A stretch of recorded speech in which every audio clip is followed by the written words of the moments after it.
the precedent is being set against anyone who challenges their narrative. And just as we predicted 2 years ago, they are now able to freeze bank accounts if you exercise your free speech. This is where it's all headed. Remember we talked about this? Told you guys, pretty soon they're going to link your ability to buy and spend money. They're going to link that to your, if you've broken the law in any other way, shape, or form. There used to be a separation of this stuff. Trump or Mr. T did sign this civil asset forfeiture, so that made it easier for them to collect your money and wipe out your bank account if you were found to do something wrong. That was the first step. Now they're going to say, oh, based on your social media post, we're going to do the same thing. This is not good, even though it's happening to Mr. T. This is setting a precedent that he's become the poster child for censorship. Now I'm going to say something next that's probably going to shock you. Mr. T played his supporters very carefully, and if you look back at all the comments and things that he said over the years, I can't find one particular comment that he made that can definitively be categorized as hate. He only gave the illusion of hate to stir up the hate among his supporters, hoping that they would take it a step further. Does this make any sense to you guys? This whole Queen Latifah Burn America episode, while everybody stands by and watches, it had a purpose. The purpose was, and I said this when it was happening, to trigger the white right, which is exactly what it's doing now. Then Mr. T washes his hands of it, and the honey trap is complete. If you ever watched deer hunting or coyote hunting on videos on YouTube, the first thing they do is they hide out and they call the animal with like a fake call. What this does is it draws it out of the woods. They would never be able to take these animals out without first faking them out, drawing them out with a fake call. Obviously, if you're using a call, you're not a real deer or coyote, you're just pretending to be one. And as the animal approaches, they can use the call to freeze the animal if it tries to start to walk away. I recommend that each and every one of you looks at one of those videos and sees how this happens. Then the animal's dispatched after they draw it out into the trap, and oftentimes they'll supplement that hunt with feed. They'll put out a feeder. They're basically faking the animal out. They're throwing out feed. What was that? Those were all the stimulus checks. That was the feeder, the deer feeder, dropping corn on the ground. Everyone's running around picking it up, thinking, oh, that must mean he's on our side. And then he used the deer call, pretending like he was a deer, to draw you out of the woods.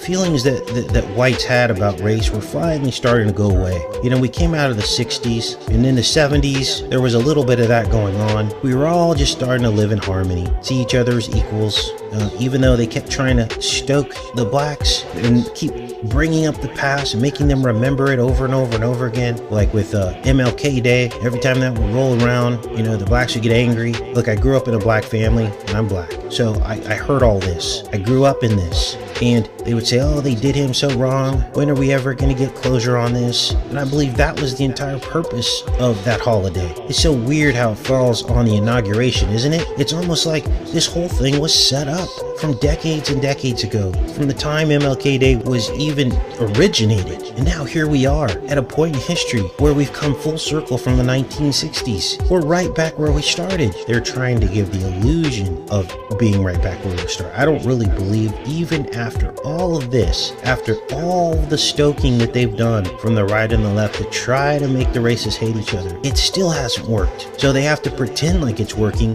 by their narrative from the mainstream. They have to say that there's these groups and say this and allow them to burn, these people. But if you go talk to those people, they don't say that they have any problem with any other race. This is all about unfairness and how Mr. T has been treated. That's what it's really about. But they're being drawn in. That's a deer call. I remember back in the 1990s, they started publicizing, giving airtime to these white extreme groups. I remember being a young adult and thinking to myself, these people must be in a very, very small minority, a very small part of the country, because I've never seen them. I've never felt their influence. I've never had anybody call me a racial slur. Now, I'm sure that happens more in other parts of the country. I grew up in California, so obviously it's much different, but I just didn't see it. And then over the next several decades, the media started ramping up the fear, trying to make black people believe that there were, around every corner, there was a supreme person. And then the bikers got a bad rap. Those guys just want to put on their tattoos and ride around. Most of them are not Supremes, but then they had us fearing them. I think they got profiled because they're scary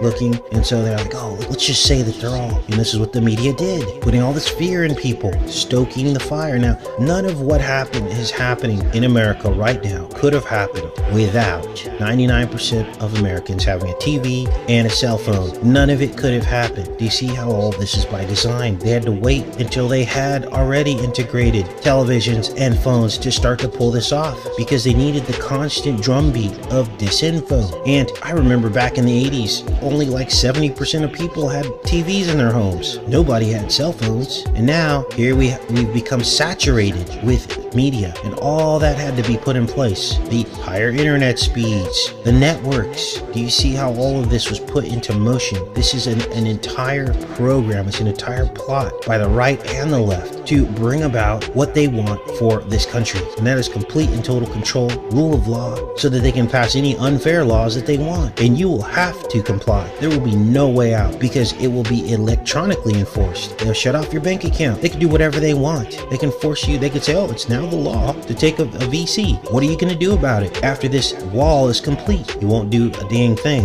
Let's go back in history again, because they started ramping up this fear. And then they put, I'm going to call him Alabama, into the swing. And then the pendulum swung back the other way, and it was designed to put whites in fear. It was the setup to bring in Mr. T is what it was. I was down in Arkansas talking to the folks there. I went into lots of stores, talked to people, the most friendly people on the entire planet, even with all this going on. And I was in a town of 99.9% white people, and I did not, except for that one guy, but he's my friend now. I made friends with him. See how that works? Everything doesn't have to be the end of the world. When someone makes a comment that hits your ear wrong, flip it around, turn it into something positive. Say, well, I guess I'm the first black man you're gonna like then. That's what I did. The guy laughed. I shook his hand. We gotta stop this fear thing and bridge the gap. But one thing I did keep hearing is that some of them were saying that it was really hard for them during the Obama years, and there wasn't a lot of work. I don't know how that could happen in a place like Arkansas. I don't know how much Alabama had control over things like that. But let's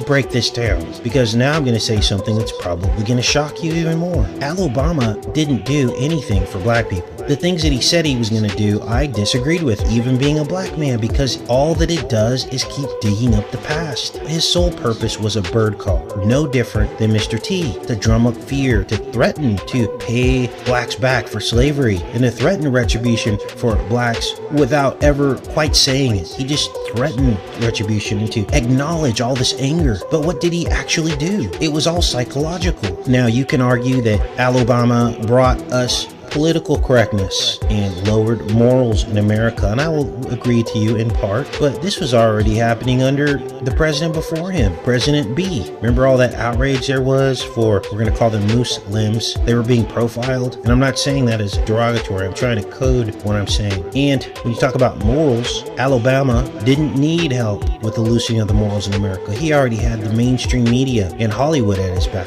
to do that. That was already happening. He just put a face to it. So the trap is now ramping up to try and drag out more rage by announcing that there is a plot now to show up to all of the state, I'm going to call them crap-it holes. Crap-it holes. Now, why would they announce something like this? They're basically doing Q's job for them. This is crazy. It's a honey trap. They're announcing it because they want people to show up so they can take them down. And then they're announcing now that they've got hundreds of people now, hundreds of arrests coming from the crap-it hole day, we'll call it. And by the time that they're all said, it's all said and done, they're saying that they have video footage and they have thousands and thousands of images and video. Where do you think they got all that from? From people's cell phones as they're taking selfies. I mean, what better excuse do they have to go into your private data? This is a practice run to see how efficiently they can round people up when they get out of hand. So they've got hundreds and hundreds of arrests. First it started out with a couple dozen arrests. Now they're talking about arresting half the crowd that showed up, whether you were there peacefully or not.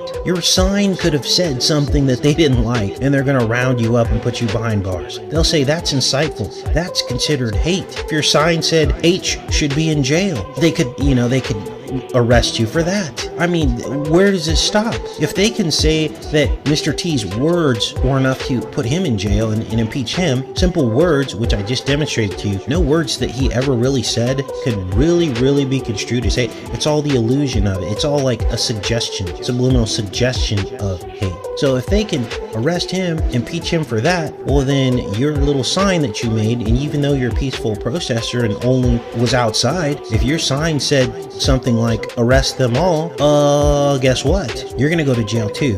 I'm trying to get the real patriots in this country to wake up to the deception and that you've been used. I'm not saying this as a criticism or because I think you're dumb or stupid. I'm saying this to you because I care about you. And it's time now to reach out to those people, the fallout from the Q crowd, and say, you know what, you guys, you were tricked. This was a honey trap. And you're hunters and you know how this works. Cattle call, deer call. And what are we getting from Mr. T? All we're getting is statements of law and order and sending troops and condemning the people that showed up. He does not have your back. And anyone who opposed, we're going to call it the electrocution results, because that's what these are. They're electrocutions is what they are. Every time you go in and give your consent, you're giving your energy, your electricity to the system to continue the charade.